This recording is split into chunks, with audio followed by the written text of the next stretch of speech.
All right, we are rolling now. Counting us down. 3, 2. You're listening to Missing Out with Lex Michael and Tari J. Let's start the show. Hey guys, welcome back to Missing Out. I'm Tari J. I'm Lex Michael. And if this is your first time listening, what we do here is we introduce each other to different media, whether it be movies, music, television, spoken word, books, experiences, things that have built us up as people, and we hope that in sharing it, it builds you up. We are the retrospective that is introspective. See, that was the perfect crossover of poetry and information. Oh. And I feel fulfilled. I feel like you really drew me a picture, Tari. Sorry, Tari handed me this list of things to read off at the beginning of the episode. Keep going. I'm crumpling this list of here. This is we can only afford one Foley effect, right? So it's so I write on metal paper, and that's how you crumble it up. It's more economical, saves trees. Doesn't save a lot of chalk because that's what I have to use to write on it. But you employ all of those blacksmiths and metalsmiths, which I find very impressive, and it's a good thing that somebody's finding them all that work. Right. I create jobs, like the job of being a guest on this show. This week we have Frank Moran. Oh, my word. Hi. I was just coming by, and I thought I'd do this show. Yeah, we pulled him in from outside. He was like, what, oh my gosh. And we were like, what do you want to talk about? And he's like, oh, what about the ultimate crossover between DC and Marvel? Oh, yes. Justice League Avengers, everybody. Drawn by George Perez, written by Kurt Busiek. Imagine a miniseries made in 1983 that you never got to see, that you really wanted to see. And then you jump forward almost 20 years, and then you finally get to see it on the page. Does it live up to the expectations? Does it exceed? I'll tell you all about it. Hell yeah. You didn't even have to get prompted to pitch that shit. And it was a perfect pitch. That was good. Do you do music? Because you did a perfect pitch. Oh, there you go. I'll do my cup song in just a second. Hell yeah. Do you do music? Yes. What is the proper verb? You know what? It's not that that's objectively inaccurate. It's just something about the phrasing sounds confusingly general. Is it because you have your mind in the gutter? Is it because your mind is chock full of gutter garbage? See, I see where you're taking it, and in fact, it would not have occurred to me to take it to that place. It sounds like you've been putting it in that place the whole time. This is Tari uncrumpling the metal paper and reading more of his own horrific, upsetting poetry. So, Frank, why did you decide to bring this to us? What do you love about it? Tell me about it. All right, you know what? Lex Michael, he's been desperately pleading with me for the longest time to be on the show. You're a hard guy to reach, and your people, man, they drive a very hard bargain. Frank Moran is expensive. Yes. But worth every penny. Well, we'll see about that. Only the audience can decide by the end of this. But, of course, it's something about you're really passionate about, something that you love, something you want to share with the masses that maybe they haven't had a chance to be exposed to. Yeah. And Lex, during the things that we've done together in our past, I take a more curmudgeonly stance towards things. It's hard to... I'll put it this way. One of my favorite games that I play with Frank Moran is Frank does his best, makes a genuine, good faith effort to box me in so that I have to say something negative publicly about the work of others. And so it's me constantly trying to dodge and roll and deflect so that I can keep things... 2 thumbs up, big smiles. Because that's how I like to roll publicly. In private, I'm a horrible, vicious bitch. But publicly, I like to keep it, big. So it was about figuring out, Frank, can we divert from your current path? Can I be your ghost of Christmas yet to come?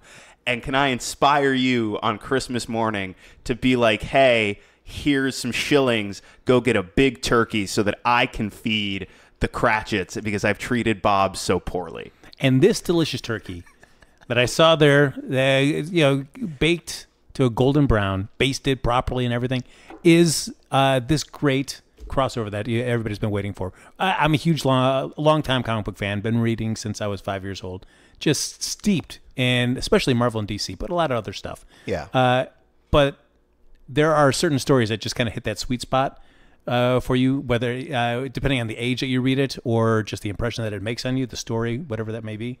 This was the JLA Avengers crossover. JLA gets top billing in this, guys. I'm sorry. If you're Avengers fans, it's not going to be alphabetical. But don't they trade off, right? Like there were 4 kind of jumbo size issues, and didn't they trade off? Like it was like 1 and 3 are JLA Avengers, and then 2 and 4 are Avengers JLA. Yes.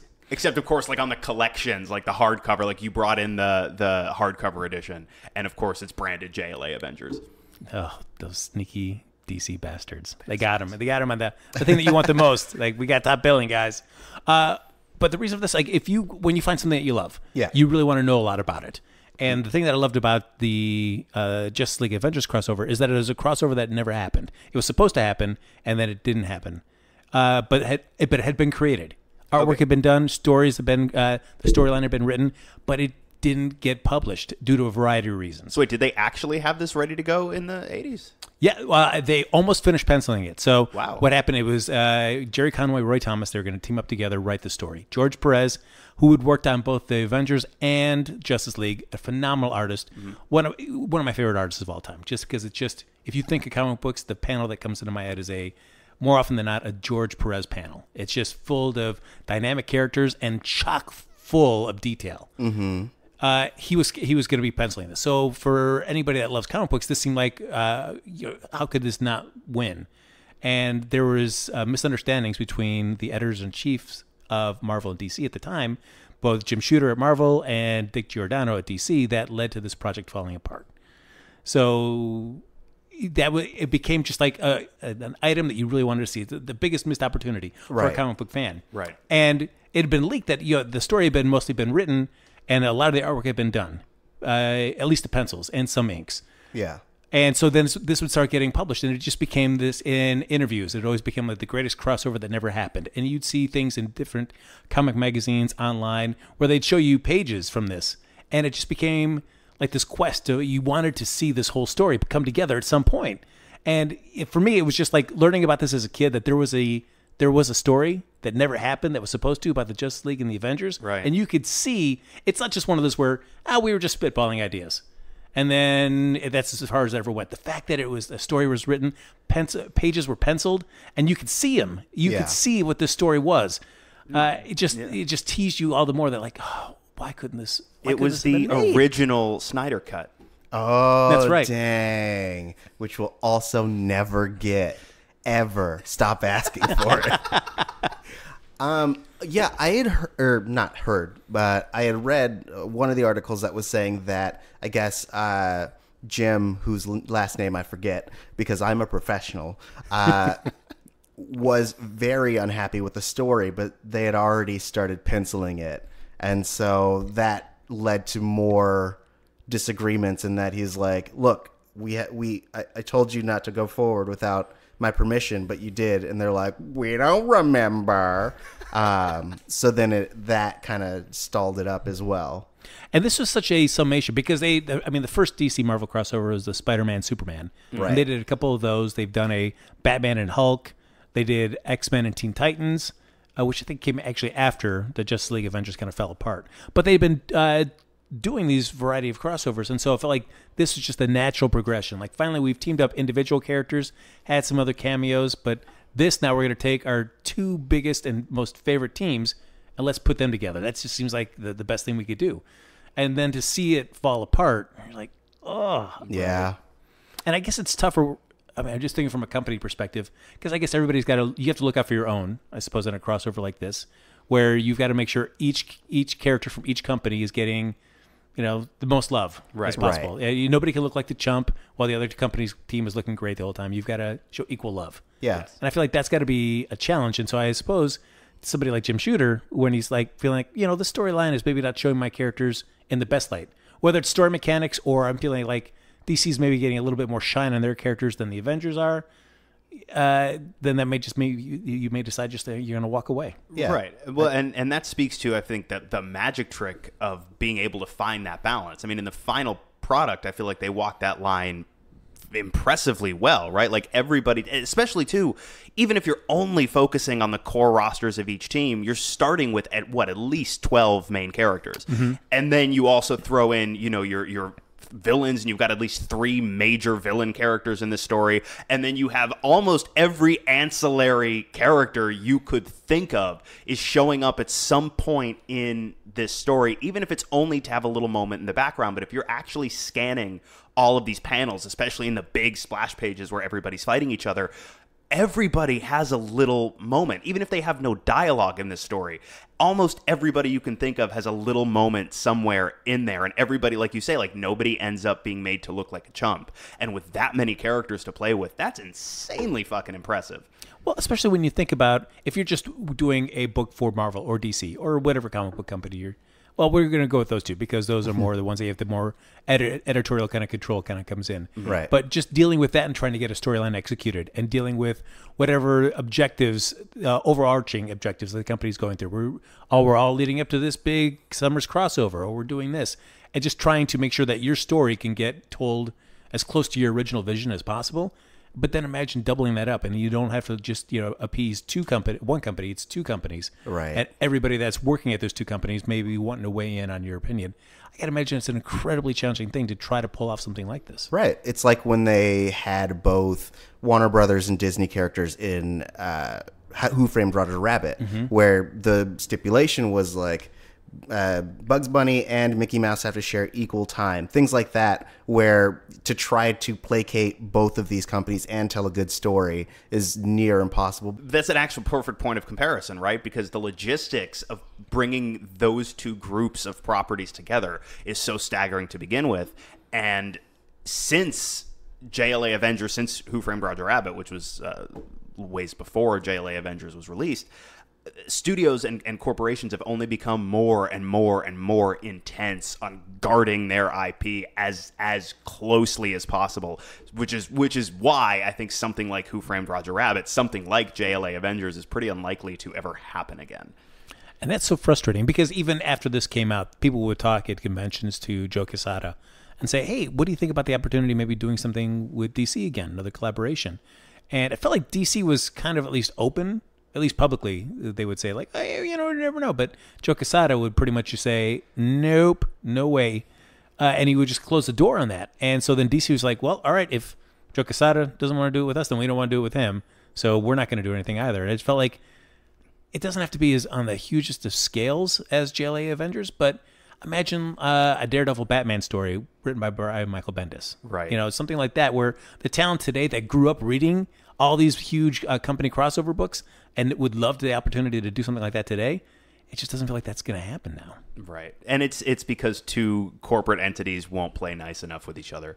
Like even the fact that Marvel Studios and Marvel Television aren't more closely intertwined. The way they told all of us, like when Agents of S.H.I.E.L.D. started, they told all of us like everything, it's all connected, right? And like all of this stuff is going to tie together very closely ultimately. And then we saw that wasn't the case, and it turns out it's just because one arm of this company won't play nice with this other arm of this company, and so we don't get to see, say, the Defenders show up and fight Thanos with everybody else, which is a bummer. And even with this season of Agents of S.H.I.E.L.D., because last season was all leading up to Infinity War. Right. And so that's when the snap happens. And even at the last season finale, they're tying into the stuff that's happening in New York. All the craziness with Doctor Strange, Iron Man, and all that stuff. So they were thinking, all right, well then, of course, this season that comes back, that just started airing a few weeks ago, that's going to take place after the snap in that 5-year gap. But no, they've now come back and said, no, this really is still pre-snap, and we're kind of on our own little different timeline, and it just really shows that, yeah, the TV universe and the film universe are really just kind of going their own directions. Right. So I feel like we can't get much further down the line without dropping down the spoiler wall. Like, because I'm really anxious to talk about some of them gritty, yummy details. Ooh, baby, get a full greasy. It's gross. It's gross. I'm gonna help us out. So yummy pituitary. No, I don't know what the fuck is going on over there. So yes, we should drop down the spoiler wall pretty shortly. But I guess very generally, Frank, could you succinctly, in a non-spoiler fashion, describe the plot of JLA Avengers?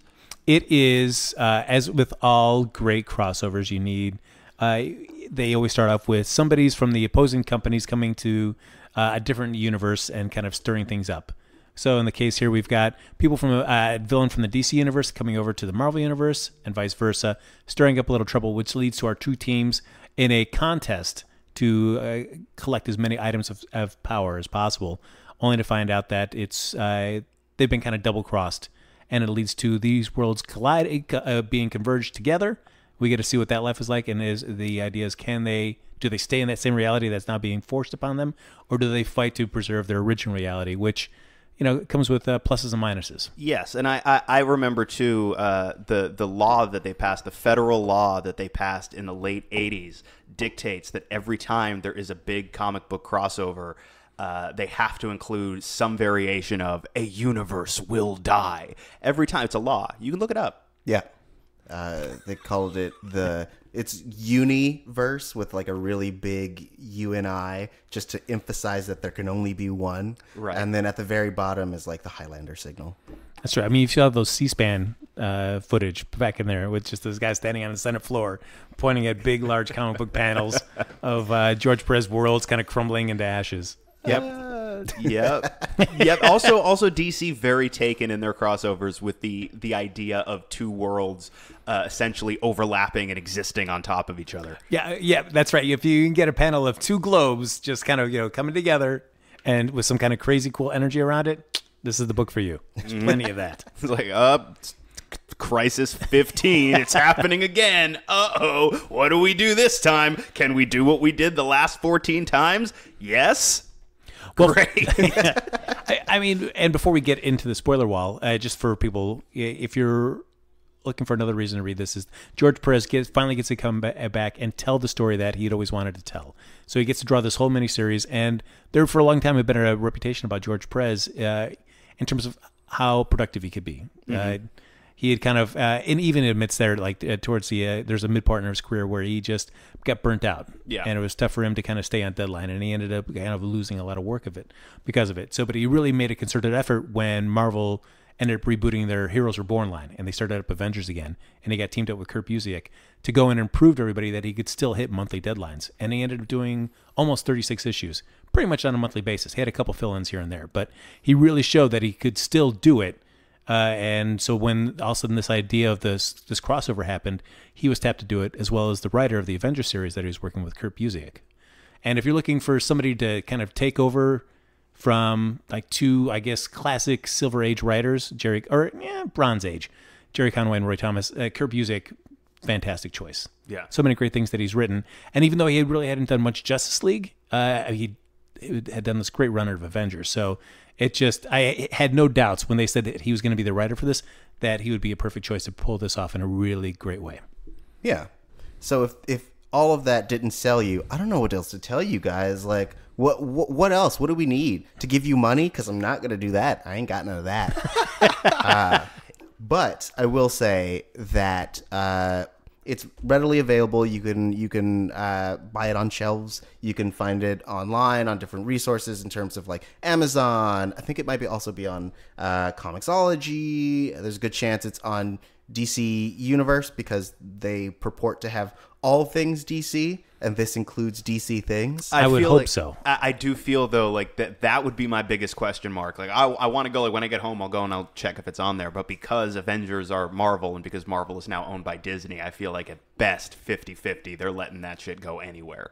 That's true. I mean, I wonder if they put it on Marvel Unlimited and DC Universe, then I'd be fine with that. Right. But whether they will both be like, yeah, sure, we're willing to share some of our Exactly. Like Amazon is one thing, but to run it on, because also, like DC kicks up to Warner's to give it to allow it to run on a direct competitor's service. Now, I don't know. I'd be curious to see like what's the dividing line between the rights? Like, is it owned 50-50 between each company, or does somebody have a greater share in the book than the other? No, it is split down the middle. So that would get, especially because Disney is known for being viciously litigious.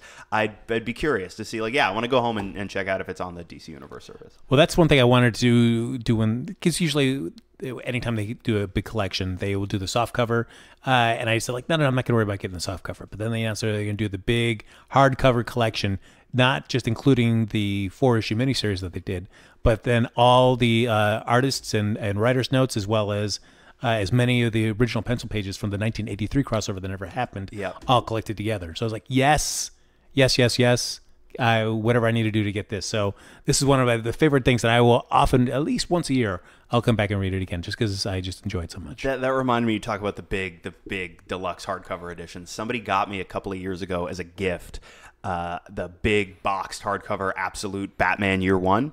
And there's 2 books in it, right? And it's got all this additional content as well, but there's 2 books in it. One is the new glossy, beautiful paper, like 4K remaster of the original story. And the second book is, it's printed on a replication of the original paper stock, and so all of the images are a little bit faded because that's how they would have looked when it was originally published. Purely aesthetic thing, completely fucking unnecessary, and yet I love it so intensely because I guess ultimately I am a simple creature. But it is so some of the big deluxe hardcover editions of these collected stories can get a little bit pricey, but if you have a little bit of extra scratch to throw at it, like I own a few, and every one of them I'm really very taken with. Absolutely. I mean, you get the little back, all the bonus content in the back, always makes it worthwhile. So, I mean, to give me a little extra hardcover that I could see a lot of penciled pages of this that I had never seen before, I was all excited because I believe, according to lore, and I think this Rob Liefeld bought these original pages. Oh yeah? Yeah, when they became available. So I believe he has this entire collection. It may have traded hands since then, but at least as of this is probably 15 years ago. That's how I always heard that Rob Liefeld had bought these pages. So if we were to plan a heist, hypothetically, yes, Rob, that would be the place to go. Go to the Rob's house. He's sitting there in his jeans, just drawing away.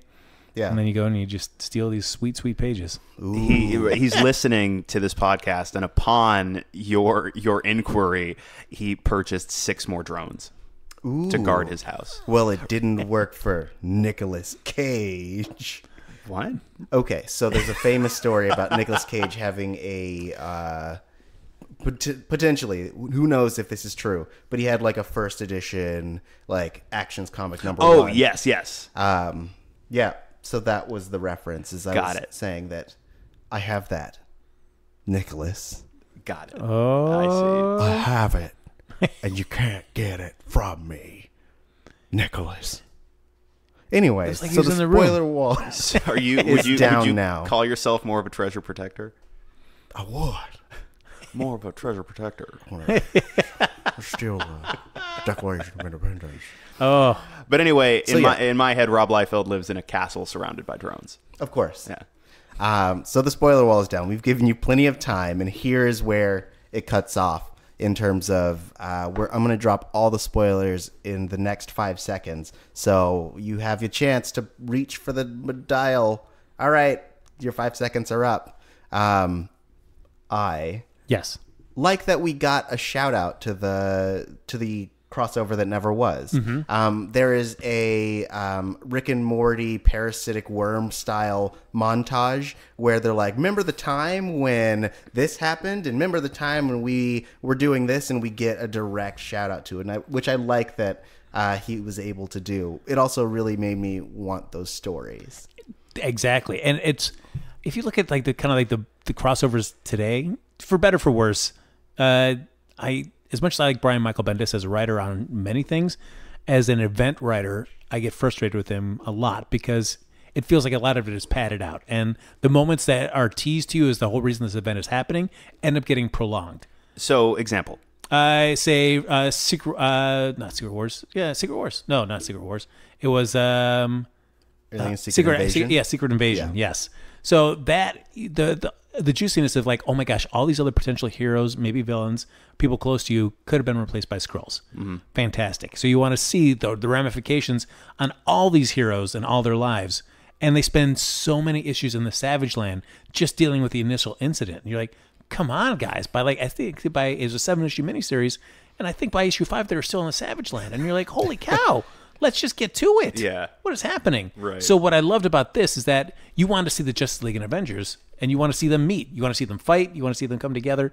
This does not waste any time. Right there in the first issue, it's 4 exercised issues, but we're not wasting time. We're going to set up to quickly establish the 2 universes, but we're going to get these guys together, and we're going to get them butting heads immediately. And I love that.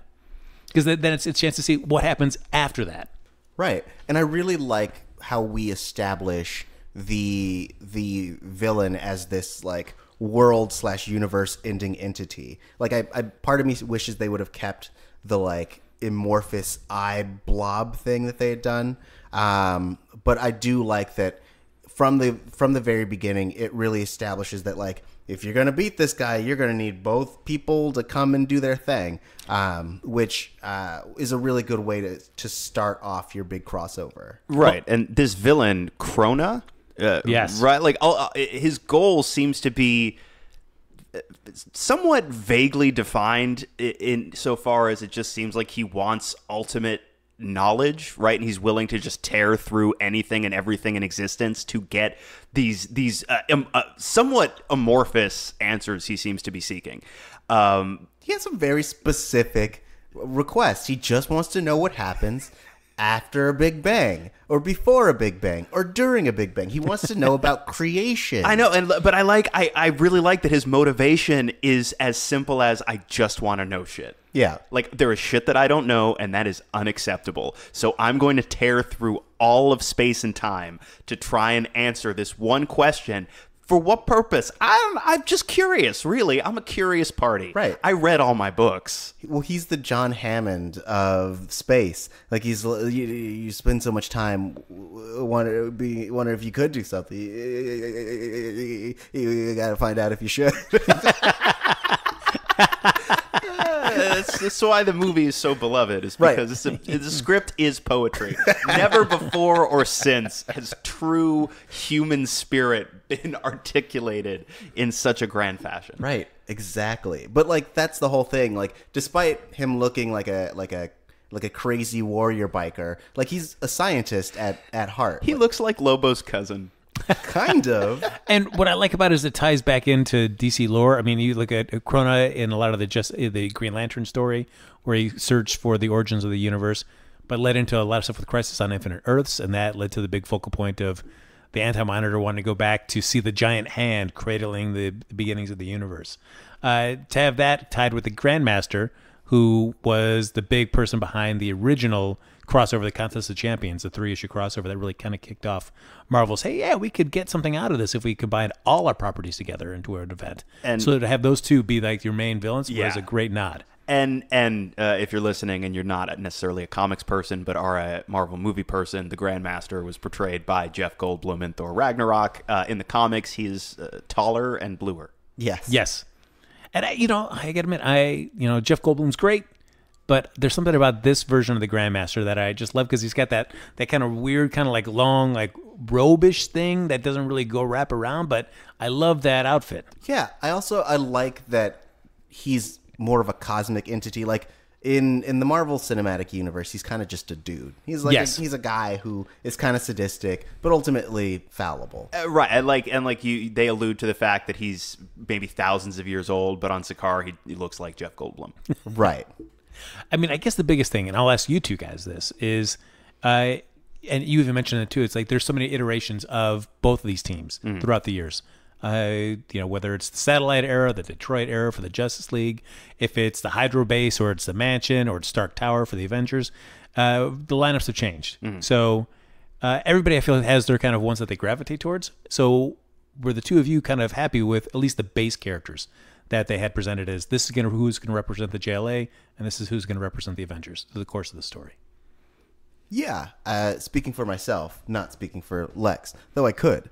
I was happy with the base team. I feel like they were, for the most part, the general team I'm used to, especially if you are any big fan of their individual like animated / cinematic universes. They use like the main core teams with a few extras, not extras, but A few that people might be less familiar with, which I really liked. And I also like that we get to hang out with both Wasp and Ant-Man. I feel like Ant-Man gets a lot of love, not a lot of Wasp love. That's true. Yeah.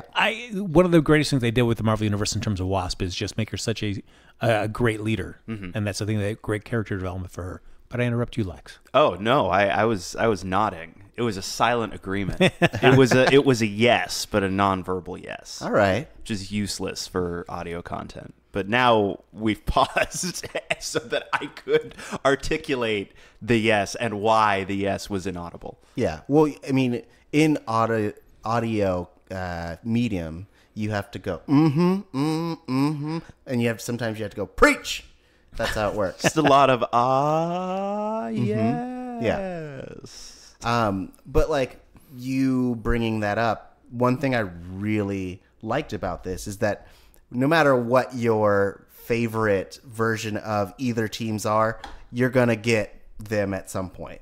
Because like we cycle through every version of every character ever in the history of both properties. It's like they were like, we may never do this again, so we're going to have a good time. And it's like that gif of Gary Oldman being like, who do we bring? And he's like, everybody!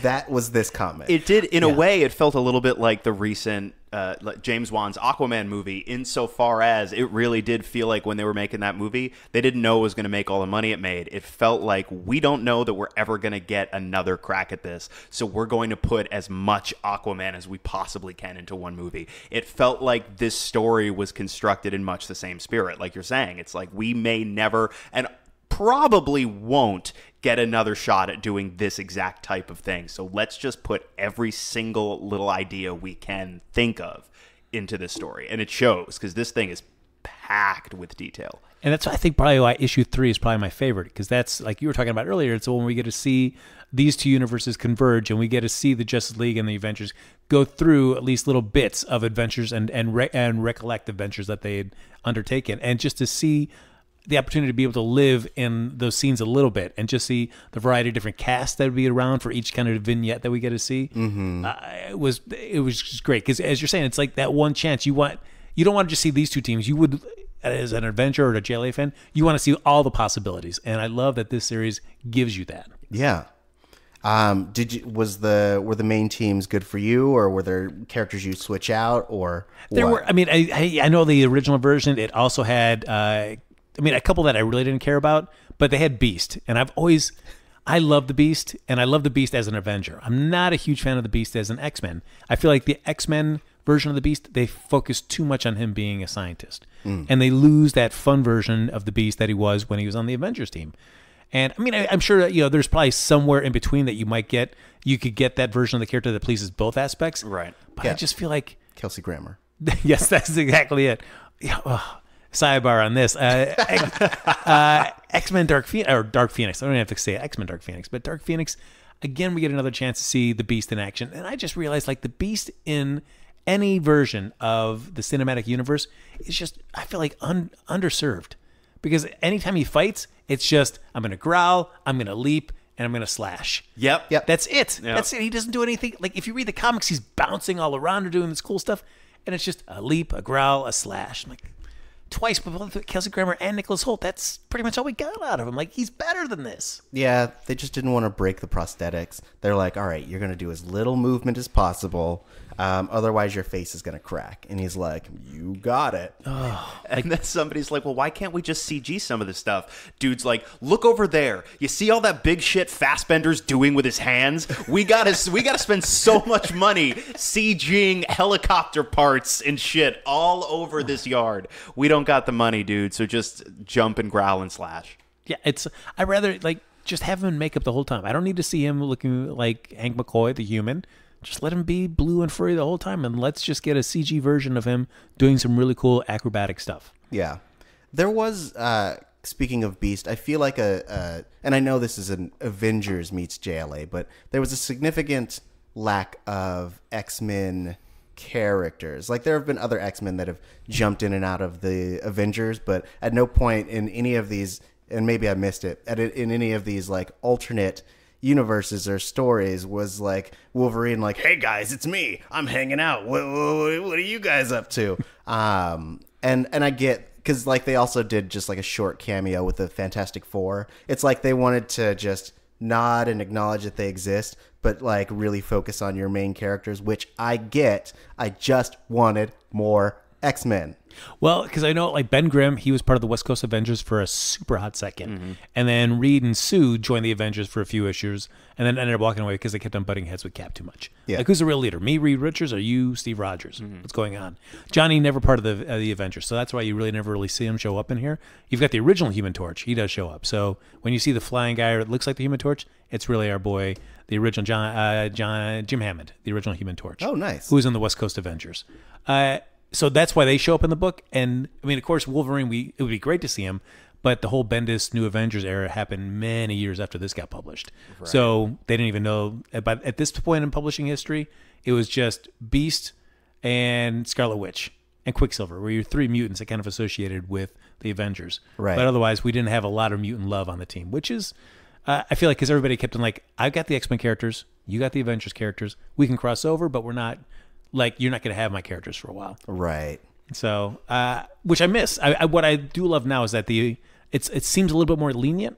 And I feel like one of the most missed opportunities when they did the Uncanny Avengers for Marvel. They had Rick Remender writing it. And it was cool because the idea was like, hey, we're going to form a team that's made up of equal parts Avengers and X-Men to finally have the reasons like, yeah, mutants are persecuted. Why doesn't Captain America, who really represents everybody, why don't we see him kind of really speaking up and helping people? And so I feel like that was a cool idea to see him working with mutants and kind of helping them out in that fashion. And it never really lived up to the potential of that series. I was kind of really disappointed in that because I would like to have seen that version of that team to see what they could have aspired to. Well, everyone knows that Captain America is racist and he hates mutants. He's like, you're different from me, and I'm gonna show you. It's right, me, yep. Captain America. And the rest of the Avengers are just like, well, he's in charge, I guess. And so they didn't invite any X-Men. Yeah, that's why Reed Richards also left. He's like, you seem ignorant.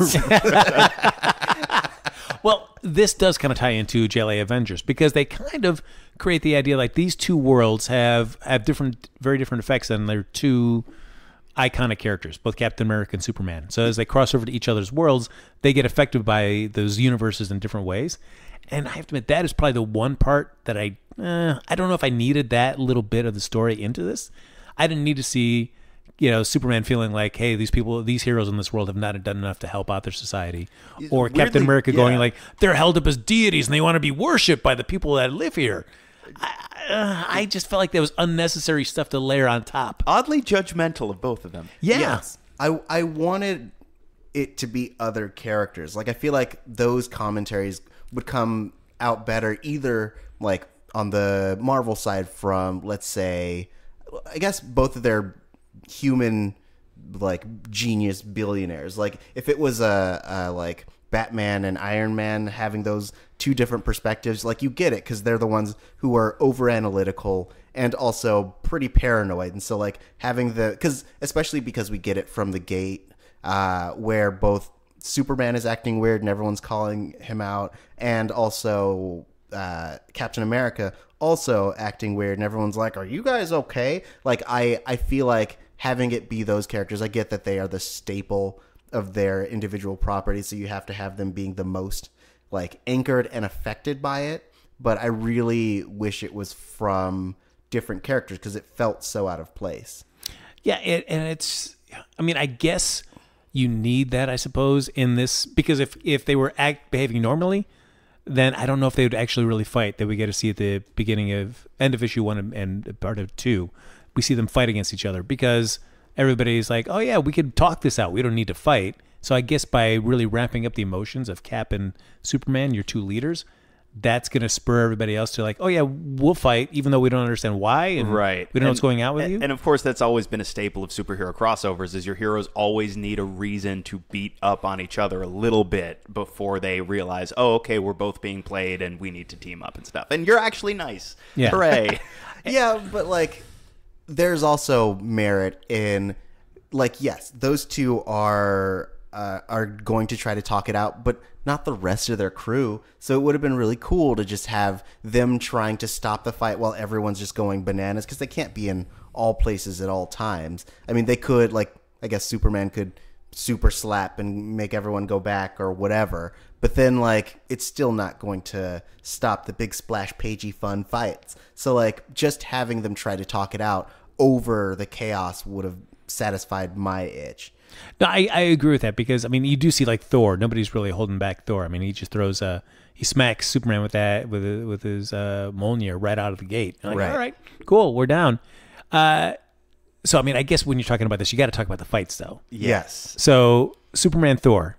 Do you buy that Superman beats Thor? Do you think Thor he should beat Superman because he's got a magic hammer and Superman's invulnerable to magic? So I think that, like, outside of the magical hammer, like, Thor isn't made of magic. So it's the one tool that he has that actually works against Superman. So I buy that once Superman has his way around fighting against the hammer, he could effectively take out.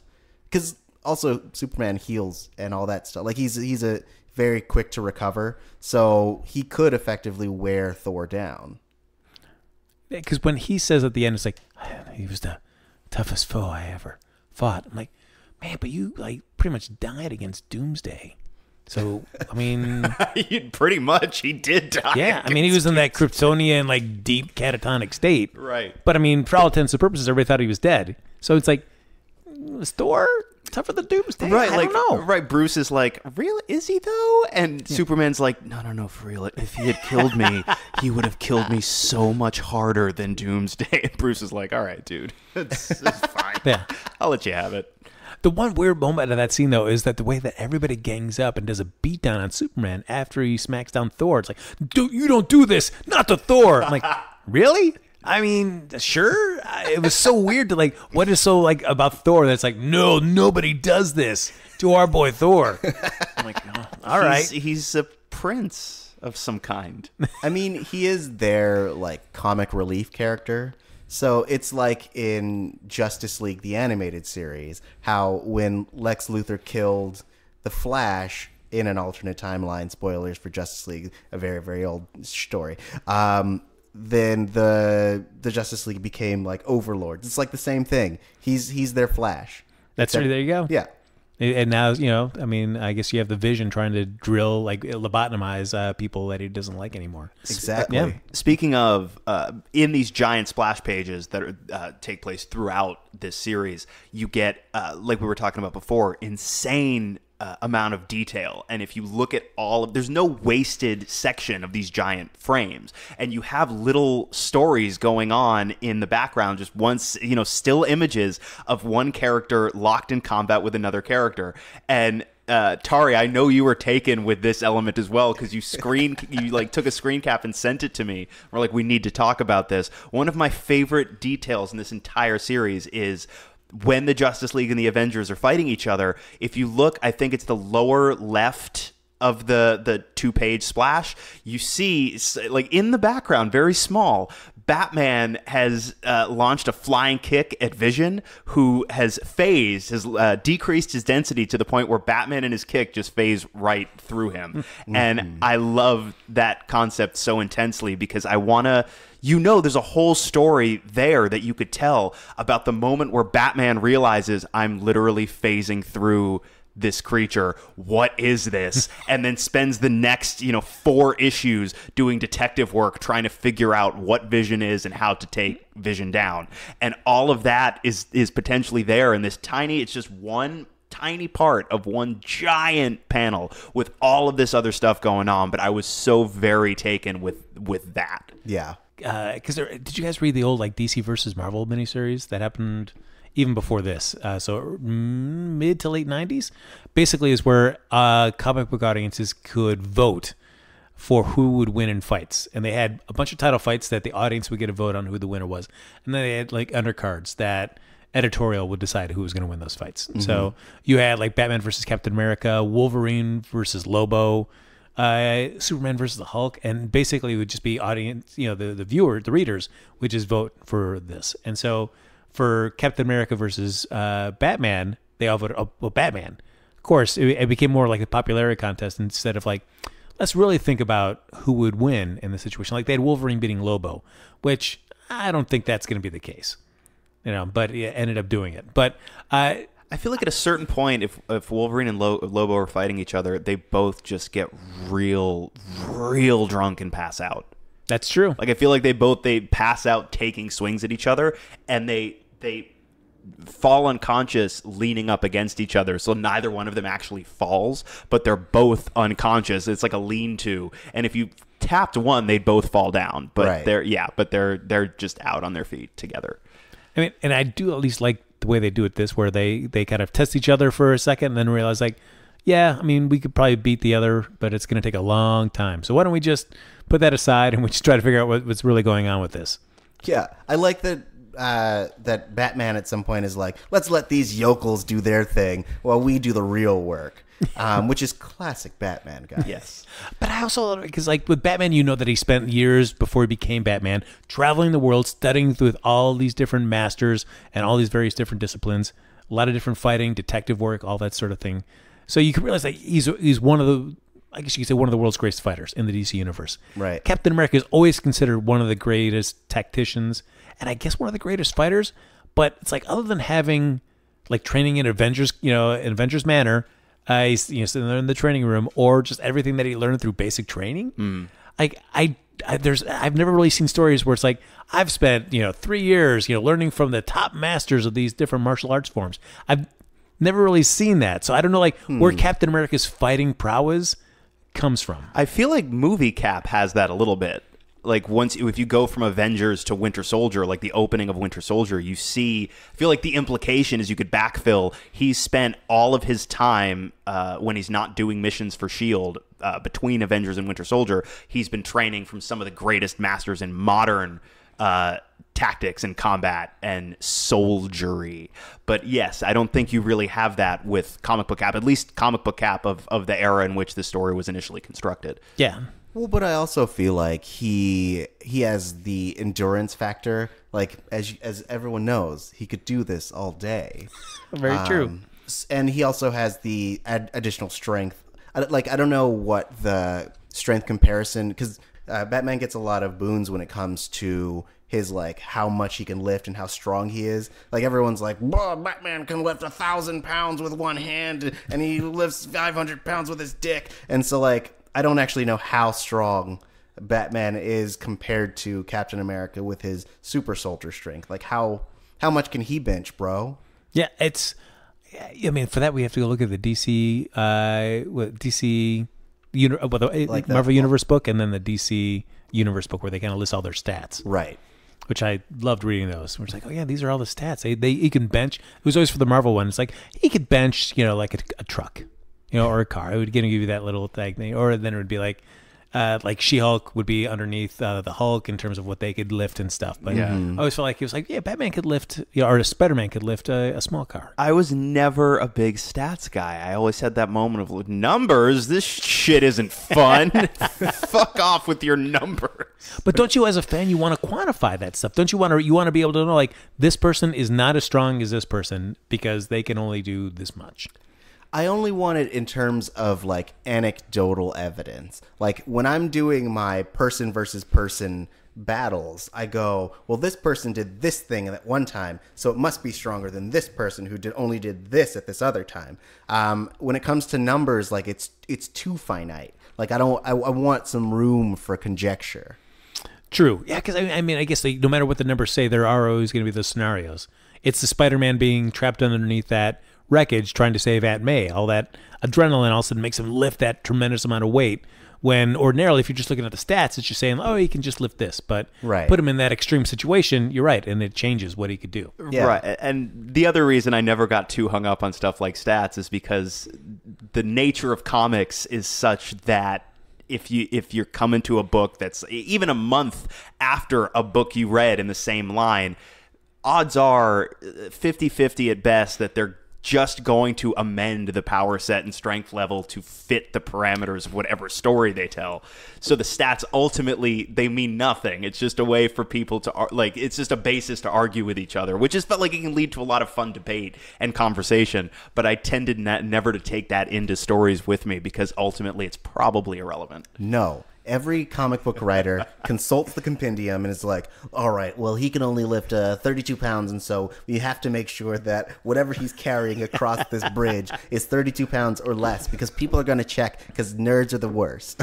Right. Like, if you draw a desk that looks like it's made of mahogany, you will get letters saying that, like, you can't, like, Batman can't carry 3 of them. If you had drawn folding tables, he could probably carry, like, at least 25 at once, but not 3 mahogany desks. This is bullshit. We're boycotting your title. And that's what the sub-compendium is it does all these conversions of, like, how much people can lift. So it's like, all right, well, once you saw Superman lift a star, and so a star is equal to 32 benches. Or I don't know why I'm obsessed with the number 32, but and then that equals 12 Hulks, you know, things like that. This is the type of shit that Marvel used to give out no prizes for. That's right? true. Yep. But now it's like people are so like, you know, fucking that shit's condescending. We're tired of your bullshit and lies. Give us money. And the big two have to start writing checks just to retain readership. And then they fold, and it's very sad. Oh, wow. This took a sad, Tragic story. took a sad turn. That's why Marvel had to sell off all its properties way back when. What I also kind of liked about the story too was that, you know, I didn't like it for the fact of how it affected Superman and Captain America in terms of the way those universes operated, but I did like the universal laws were slightly different in each universe. Yeah. So where the Flash had no access to the Speed Force, and so he couldn't really run. He couldn't maintain his speed in the Marvel universe. Another one of my favorite moments in the entire story, and it's a brilliant bit of anticlimax, but also it's like, you know, you have a list in your head when you hear the DC universe and the Marvel universe are crossing over. You have certain things in your head that you want to see, and it's going to be different for every person. But one of the things I didn't know I wanted to see, and then when they included it in the story, I'm like, how did I not realize I needed a moment like this, is Darkseid wearing the Infinity Gauntlet. But it's a brilliant moment of anticlimax because they're in the DC universe when Darkseid gets his hands on it, and it does nothing. Yeah. And he's just like, and because the Infinity Gauntlet in the Marvel universe, that's, you know, much like it is in the movies, like, it's the thing. Like, once you get all the Infinity Stones, y'all saw Infinity War. Once you get all the Infinity Stones, you are a being of near limitless cosmic power. So that's the thing that every villainous entity is chasing in the Marvel universe. Every hero is trying to chase it to keep it out of the wrong hands. And here you have Darkseid putting it on, realizing it does nothing, and going, oh, fuck this thing, and just literally throwing it away. And there, you know, I admit there's something about seeing it the way that it was old school Marvel Universe drawing of it, where it is just like a fancy glove. Right. It is not the big metallic big thing that he's wearing in the film, which is cool. But there's just something about, like, yeah, when he's just throwing it away, it's just like a glove with some really cool jewels on it. It's like, there you go. I don't need this. What are you talking about? Okay. But I also like the scene where they're finally making their big storm on Crona's stronghold. They're going to be attacking that, and they have to assemble some sort of vehicle to get them there. And where they're Tony Stark is saying, yeah, I don't know how this is working. This shouldn't work, given what I've known in my universe. But over here, for some reason, this stuff is actually working, and we can do this. Right, it's a genius way to, because in comics, obviously, you're dealing with science in big air quotes. It's essentially, it's all magic. It's all nonsense science. So you're constantly having to find a way to justify the presence of utter nonsense science. And there's a built-in out for that in this story when they're hopping back and forth between universes. Just be like, and even if you're an audience member, right, you have that moment of, well, that shit wouldn't work in the DC universe either. They could just be like, but look at what the worlds are doing. They're smushed on top of each other. We can do whatever the fuck we want to. I know we see at the final battle. There's leading up to it. They do like a night before the big siege. And I love the storytelling in this part where it's where you see little vignettes with the different characters, and the panels are basically you're reading down like 3 tiers of panels on each page. And the way that George Perez has laid it out, where it'll dwell on a couple characters for a moment, and then it just bleeds over seamlessly into another one. You kind of fade them out and you bring in another set of characters and you deal with them for a couple panels. I love the storytelling and the way that he just moves throughout those different characters, little mini stories throughout those couple pages. Yeah, and even jumping back a little bit before that, when we get both teams getting basically their memories back of their original realities, and how we won that upward shot of all of the different memories, and you get to see everyone crowded around. Mwah, beautiful. But also, even the specific memories that were brought up were so specific. And even like, so I had also sent the image where it is Yellow Jacket slapping Jan. And everyone knows that is we don't talk about that. We don't bring that up anymore. Massive point of contention in the comics. Hank Pym being abusive.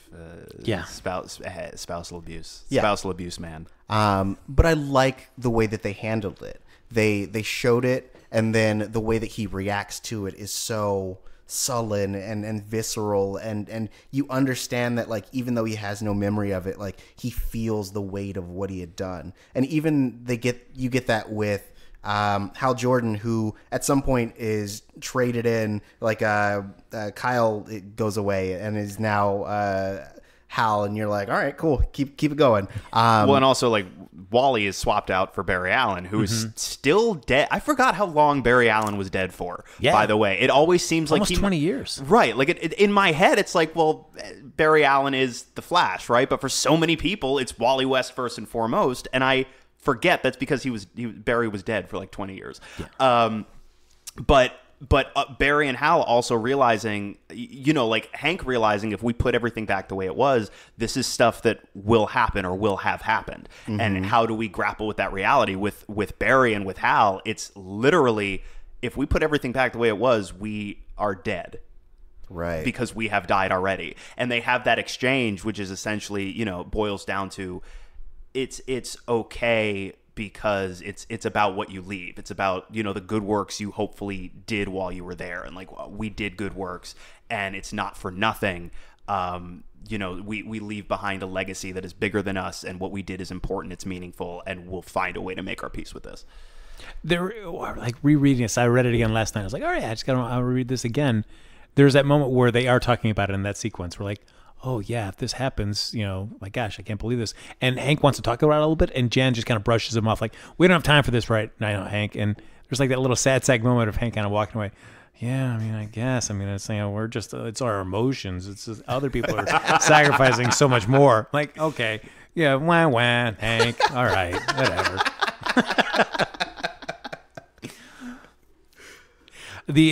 All right, so, of course, we know from watching Avengers Endgame. Yes. And if you've read comics before that, you know that Steve Rogers can hold up Mjölnir. He's worthy.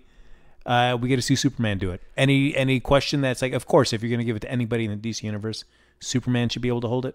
Or are you still like, no? I was on board, if only, like, I didn't need to think about it any further than the image of Superman holding both Mjölnir and Captain America's shield. The granddaddy of comic book superheroes, wielding two of the most iconic weapons in the Marvel Universe. Honestly, even if I couldn't track it with the internal logic of these stories and these worlds, it would have been worth it for that image alone.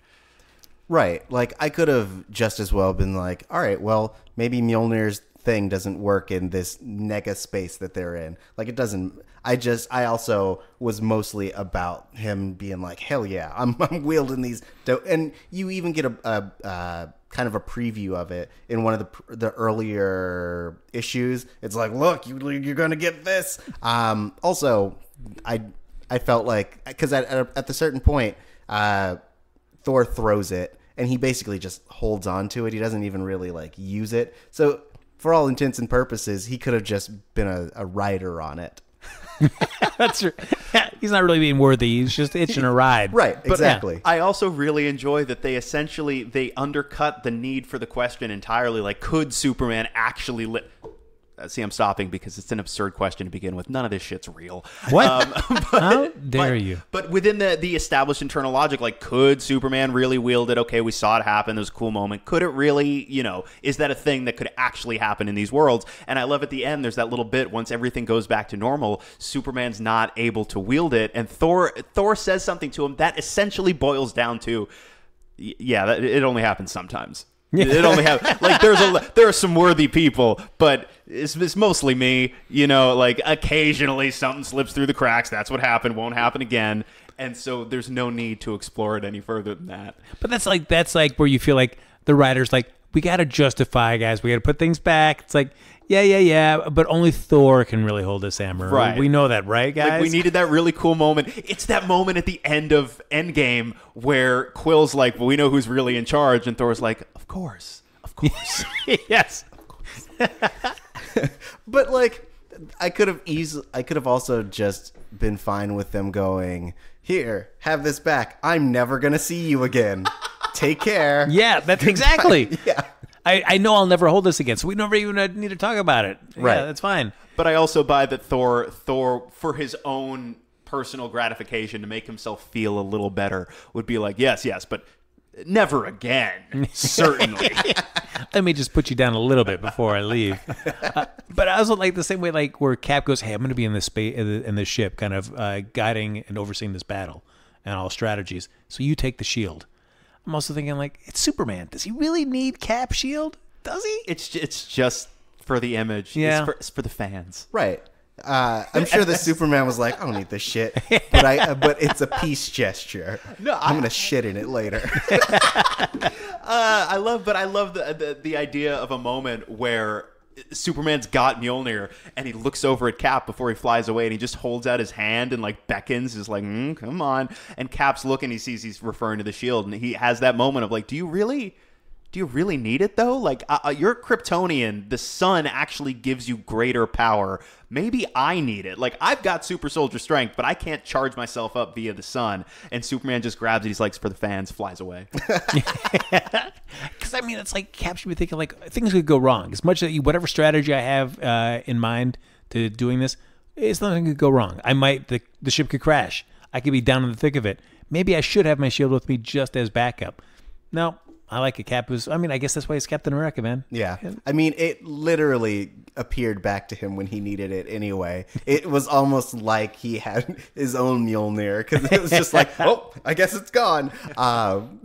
But also, I'm really glad that we got that moment where I feel like we don't get a lot of Captain America calling the shots. And, we get a lot of it, but I love it. And so I'm glad that it was really showcased that he could adapt. Like, I feel like at some point there was probably a inclination to have Batman in that role where they're like, oh man, Batman, he's strategic, blah, blah. But he's also a lone wolf. He's never going to be in command. And so I like that we got this moment that Captain America got to shine, and everyone keeps commenting about how adaptable he is and how even though people are popping in and out of existence, like he's able to effectively get everyone where they need to be exactly at the moment that they should be.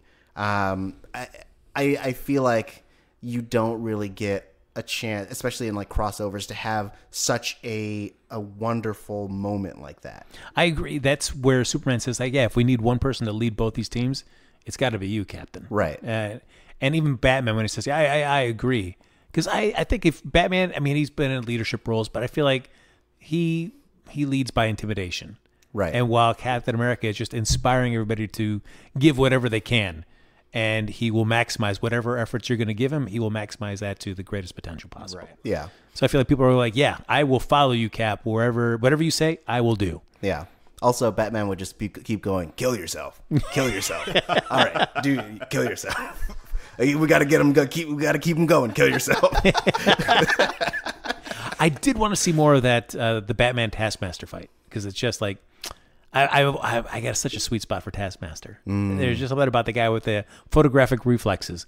I love that is a superpower. Yeah. I can see you do something, and I can immediately imitate it. So I've always loved him as a cool Marvel villain. Yeah. Same thing with Prometheus, to see him go against Cap, and I feel like that fight also never really quite got what I wanted out of it as well. That's true. I remember distinctly there was one panel where I went, "Oh, Prometheus is here," and then I went, "Where'd he go?" Yep, that was it. All right. I mean, I guess when you've got so many people you're trying to rifle through in so many moments, I guess we should be thankful for what little we got. Right. I mean, yeah, if only we had another issue.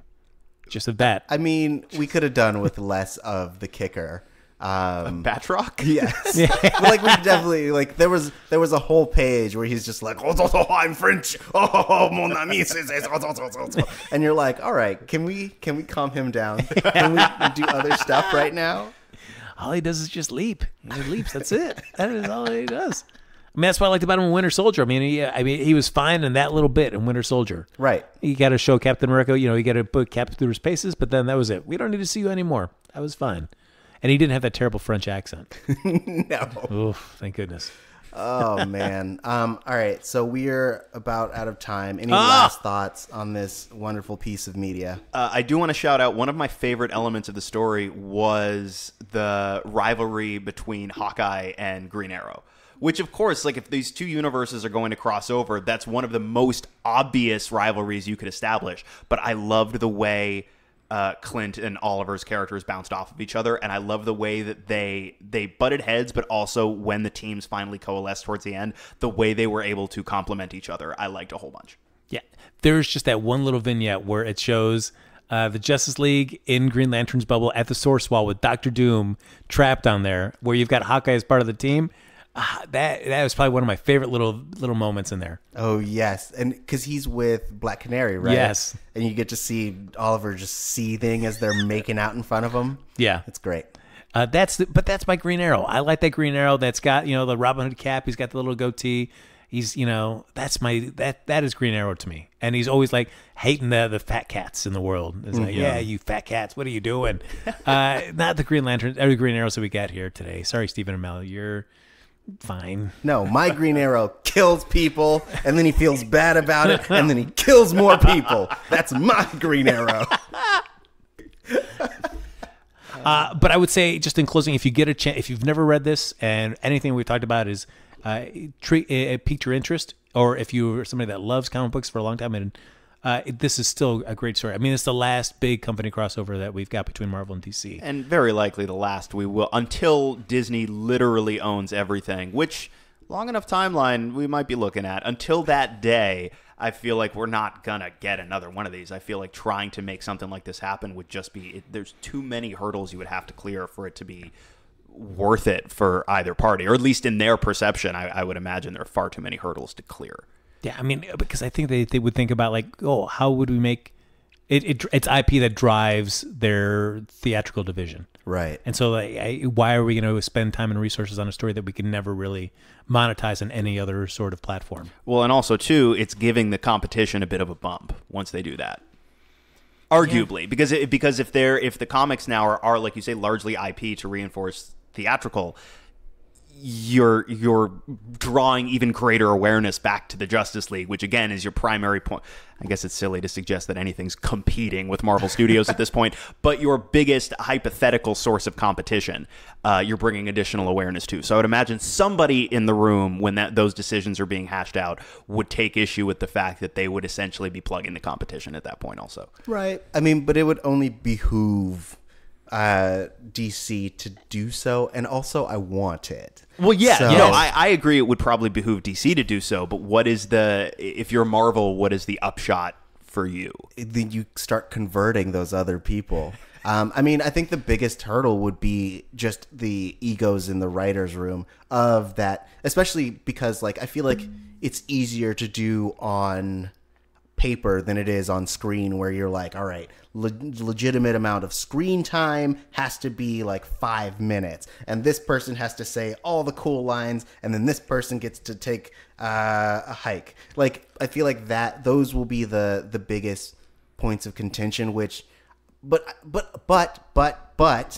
it only behooves both of them to work together, and then it'll increase the speed at which we get them becoming one entity, and everything really bowing down to our Disney overlords. Well, but okay, yeah, They'll be like, terrifying. look what we did to your property. Now come to us. Here, have $2 billion. Yikes. I mean, whether any of that happened in the creation of JLA Avengers, whether he was trying to serve two masters and then juggling all of that, it never comes across on the page. So Kurt Busiek, I thought, did a great job that if he were trying to appease notes mandated by each different editorial team, it never translated down here. I didn't feel like I was watching stuff that like, okay, this has got to happen because this moment's happening, and so it's got to balance each other out. I never felt like that while I was reading that, and I think that's the thing I'm most happy about. Yeah, it's incredible how organically balanced the entire thing feels and how satisfying the entire thing feels, and how it feels like obviously you'll get more out of it if you are very familiar with the lore and the universes and the backgrounds of all of even the kind of bit players in the story. But I feel like even if you don't, it's surprisingly accessible, especially compared to other big, especially compared to something like Crisis on Infinite Earths or like Grant Morrison's Final Crisis, which I would imagine if you're not very familiar with the DC universe would be absolutely impenetrable.